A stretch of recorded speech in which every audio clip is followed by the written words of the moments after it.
Hi BookTube, it's Amy. So Friday's almost over, but I thought I would pop in and do a slightly belated Friday reads here because I did read quite a bit this week.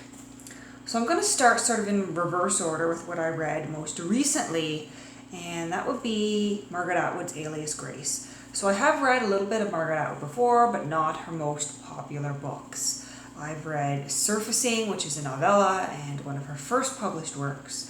I've read The Edible Woman, which is pretty good, and I read Lady Oracle, which was phenomenal. But I had never read Alias Grace, and I've yet to read The Handmaid's Tale, which is arguably her most famous novel. Alias Grace, when I first began to read it, I wasn't sure how much I was going to like it, just given the fact that it was an historical novel and it was dealing with exploration of a murder. But overall, I did enjoy it fairly well. It's loosely based on the real life convicted murderer Grace Marks, and we have scattered throughout historical tidbits from the writings of Susanna Moodie, who is kind of a hard hitter in early Canadian literature. She wrote quite a bit of travel writing. Her most famous work, of course, is Roughing It in the Bush. But the historical relevancies aside, this is a work of fiction loosely based on some real life events and real life people. So Grace Marks was convicted of the murder of her employer and of a middle-aged woman who was a friend of hers, Nancy, and she was obviously sent off to prison for that. But Margaret Atwood explores, the sort of what if a doctor, a psychologist of sorts, came across her and interviewed her, on her crimes, on what she remembers of her life. And so we get the more or less the biography or autobiography of Grace Marks, as told to the doctor, who is sort of the main character here, apart from Grace. But of course, the doctor isn't exactly a saint either, so that makes it equally interesting. So I did enjoy this one. It's probably not something I would read again. I didn't find myself especially drawn to any of the characters or especially drawn to the story. I enjoyed the reading process, but yeah, not my favorite Margaret Atwood I've ever read. We'll see how I like some of her other novels. Lady Oracle remains my favorite Margaret Atwood. So I read that. And then one of my favorite reads of this past week was one that I picked up at Chapters last weekend, The Seven Husbands of Evelyn Hugo by Taylor Jenkins Reid. And of course, this one has been all over BookTube. And I had heard people talk about it, but I didn't realize exactly what the novel was, and so I was pleasantly surprised when I got midway through and realized, what the twist was in this novel. When I realized that although it was about her seven husbands, it was really about someone else entirely. And it was nice to see some bisexual representation in literature. So this is, a fairly simple story about a journalist, Monique Grant, who is called upon to interview the famous actress Evelyn Hugo, who is retired and sort of in her old age. She was famous, in the 50s and the 60s and the 70s and even into the 80s. But in present day, she is retired and living alone. And she calls upon Monique Grant, who is sort of this unknown or fairly unknown journalist, to interview her. And throughout this novel, she essentially tells her life story from her childhood to her rise to fame, and explains, how she came to marry seven different men and what those men meant to her. but she also shares who the love of her life was. So it was a sweet story in that sense, but it was also, very depressing in other senses because there are, just some depressing aspects to the story. Abuse, poverty, dealing with, being in the closet in the 50s and the 60s. But overall, I greatly enjoyed this one. So that was a great read. It's something I would definitely read again, something that will be staying on my shelf. And it was interesting as well to have, real historical events drawn into this novel, such as Stonewall mentioned, but also to get, tidbits of film history. Evelyn Hugo is described as, starring in Little Women. I would assume that would be a reference to the Little Women that included Elizabeth Taylor and the woman who played Jo in that Little Women. I'm forgetting her name right now, but she is one of my favorite actresses, and I keep meaning to check out more films by her, but she is phenomenal. And we get little tidbits like that really bring to life that old Hollywood that you see in those classic films. So I enjoyed, the setting, but also the characters and the beautiful love story that's portrayed in this novel. And I also read this past week, I read Milkman by Anna Burns, which of course, I think half of BookTube has read this one already, and I'm late to the party. But I finally decided to go ahead and pick it up, and I greatly enjoyed it. It's got an interesting narration style. The characters don't have names, rather they're referred to by their, relationships to the unnamed narrator.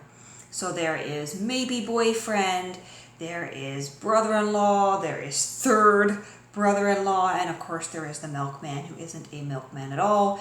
Instead, he is some sort of gangster. And our main character, our narrator, is an 18-year-old girl, and she has interesting habits that make her very relatable to all of us bibliophiles. She likes to read. She likes to read and walk. She's interested in languages, and she also likes to run. But all these hobbies of hers are interfered with by this man, the milkman, who shows up and takes an interest in her and begins to harass her, to follow her around, to get her to try to accept rides with him. And the nature of her society is such that even though she ignores him, even though she wants to get away from him, he hasn't done anything that she can really accuse him of. And so she doesn't feel that she can really tell him to leave her alone or get help from anyone. And so the people in her family, the people in her friend group, get the impression that because she is not raising, a visible or audible fuss about the attention of the milkman, she must, be receptive to him, and therefore she must be having an affair with him. And he is described as about 40, he's married, and he's just bad news. And so she is, ostracized even further from her family, from her friend groups, because she is thought to be the mistress of this milkman. And it puts her not only in a socially dangerous situation, but in a physically dangerous situation, where she is being followed around by these government spies or government agents, I guess, who are taking pictures of her because she's associated with the milkman. And she is, approached in the bathroom at clubs by mistresses of other gangsters. It's a little bit difficult to understand the political dynamic here. There is very much the sense that there is the government, and there are those who are against the government, and there are perhaps some people who are in between. And, it's a very political novel, I would say, and a very socially aware novel. And it was a little bit stilted and difficult to read just because of that narration style. Apart from, the characters not having names, just the structure of the sentences are a little bit on the odd side. It's not the traditional Canadian English sentence I'm used to reading. But overall, I enjoyed this one very much, and it definitely does give you some things to think about and leaves you with a little bit of a chill. So I read that one. And then last weekend, I went to the library, and for whatever reason, a romance novel caught my eye. The Man Who Loved Jane Austen by Sally Smith O'Rourke. And it's about a woman, Eliza Knight, who buys an old dresser or desk, a vanity table type thing at an auction, and in it she discovers some love letters from Jane Austen. And she wonders, is this the real Jane Austen? And off she goes on this little tale of exploration, and she finds this man by the name of Fitzgerald Darcy, and we discover that he says these letters from Jane Austen belong to him, that she wrote them to him. Problem is, it's the present day, and so she wonders, is he crazy? How could this possibly be? And then we find out there's a perfectly logical explanation. So this is not only a romance novel, but it's a bit of a time travel and fantasy novel, and one that I think I would recommend if you're looking for something a little bit fun and funny and on the absurd side. Overall, a funny and sweet story. And then into my mailbox this week popped the summer issue of the Fiddlehead, summer 2019. This is a literary magazine out of Atlantic Canada.